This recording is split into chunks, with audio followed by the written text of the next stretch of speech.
Kokkedoor is baie anders as televisiewerk as enige van my nuusgoed of tweede fase nuusgoed wat ek vroeër gedoen het. In 'n mate het Agri TV vir wie ek vir 'n hele paar jaar gewerk het, my bietjie voorberei op die landelikheid daarvan. Maar die vorige goed was my televisienuus en prontuit by Kyknet.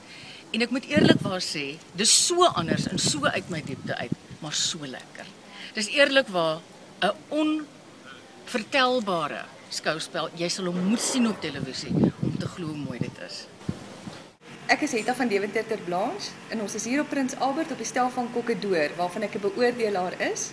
Kom ek vertel vir julle, wat is 'n onthoukok? 'n Onthoukok kook kos uit die hart uit wat ons almal onthou en waarmee ons groot geword het. Moenie vergeet om te kyk na Kokkedoor op 11 April, 8:00 die aand in Hou Huisgenoot dop en die webtuiste. Ek het 'n restaurant op die wonderlike landgoed Diemersdal in Durbanville. Ek is op Kokkedoor stel een van die beoordelaars. Ek wil vertel wat is 'n kinkelkok. Kinkelkokke is iemand wat vernuwing bring en wat met moderne tegnieke en smake 'n klein bietjie van 'n ander baadjie aantrek in ons tradisionele onthoukos. Dis iemand wat die kos na 'n nuwe vlakte moet vat en die toekoms in moet instuur. Onthou asseblief om Kokkedoor te kyk op 11 April om 8:00 die aand. Nie vergeet om Huisgenoot dop te hou asook om die webtuiste te besoek. My betrokkenheid by Kokkedoor is dat ons 'n boekprys gee vir die wenner van Kokkedoor.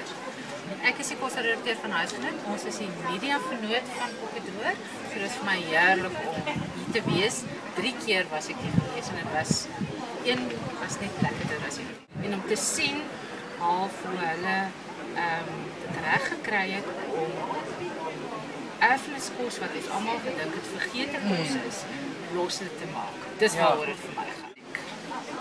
Wat niemand nog kon bereik nie, is om daai kos wat ons van vergeet het, weer vir ons lewe te gee.